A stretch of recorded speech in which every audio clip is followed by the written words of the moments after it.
परभणी प्रकरणामधील अखेर सत्य बाहेर आलं।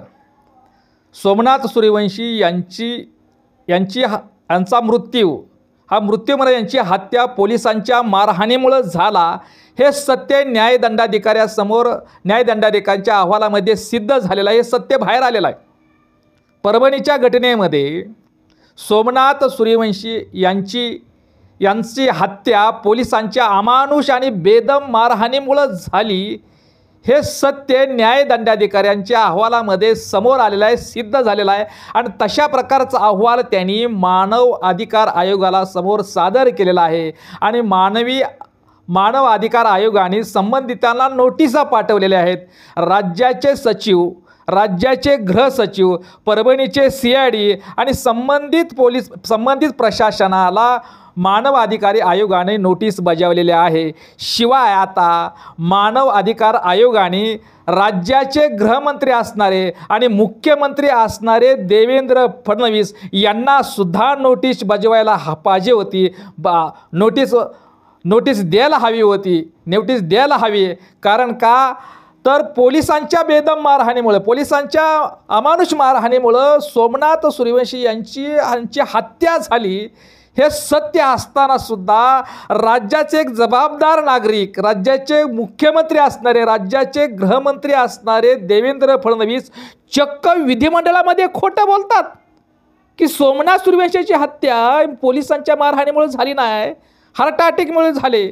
त्यामुळे अशा खोटारडे मुख्यमंत्री आणि गृहमंत्री असणाऱ्या देवेंद्र फडणवीसनं नैतिकतेच्या आधारावर राजीनामा द्यावा, नैतिकतेच्या आधारावर राजीनामा दिला पाहिजे।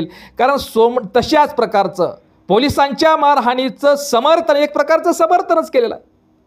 पोलिसांच्या मारहाणीमध्ये सोमनाथ सूर्यवंशी यांची हत्या झालेलं हे न्यायदंडाधिकाऱ्यांच्या अहवालात सत्य समोर आलेलं आहे। आणि सत्य समोर आलं असताना पोलिसांच्या ह्या मारहाणीला एक प्रकारचे त्यावेळेचे तत्कालीन परभणीचे जिल्हाधिकारी, IG आणि राज्याचे गृहमंत्री आणि मुख्यमंत्री चक्क खोटं बोलतात आणि त्याचं समर्थन करतात। यावरून त्यांना या सोमनाथ सूर्यवंशी यांच्या हत्येच्या संदर्भामध्ये राज्याचे गृहमंत्री आणि मुख्यमंत्री, परभणीचे IG आणि परभणीचे जिल्हाधिकारी यांना आरोपी का करण्यात येऊ नये हा सुद्धा प्रश्न उपस्थित होतो। शिवाय सोमनाथ सूर्यवंशी हे काय गुन्हेगारी प्रवृत्तीचे होते? सोमनाथ सूर्यवंशी हा अतिरेकी होते? सोमनाथ सूर्यवंशी हा सुशिक्षित विद्यार्थी होता, सुशिक्षित तरुण होता, वकिलीची परीक्षा देत होता।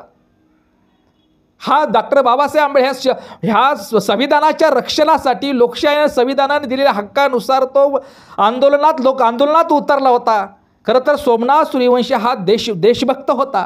अशा देशभक्ताची हत्या पोलिसांच्या अमानुष मारहाणीमुळे झालेले आहे हे न्यायदंडाधिकाऱ्यासमोर आता सत्य आहे। आणि म्हणून महाराष्ट्राचे खोटारडे मुख्यमंत्री आणि गृहमंत्री असणारे देवेंद्र फडणवीस नैतिकतेच्या आधारावर राजीनामा देणार का? तर अशा खोटारड्या मुख्यमंत्र्यांनी सोमनाथ सूर्यवंशींच्या हत्येबद्दल नैतिकतेच्या आधारावर राजीनामा दिला पाहिजे आणि संबंधितावर कडक आणि कठोर कारवाई झाली पाहिजे। आणि ह्यासाठी आंबेडकरी अनुयायी आंदोलन हे सदैव चालूच राहील। आंबेडकर आंदोलन जोपर्यंत सोमनाथ सूर्यवंशी यांना न्याय मिळत नाही, त्याच्या आईला न्याय देण्याची जे अभिवचन आंबेडकर अनुयायांनी दिलेलं आहे ते अभिवचन पूर्ण होत नाही तोपर्यंत आंबेडकर अनुयायांचं आंदोलन हे थांबणार नाही।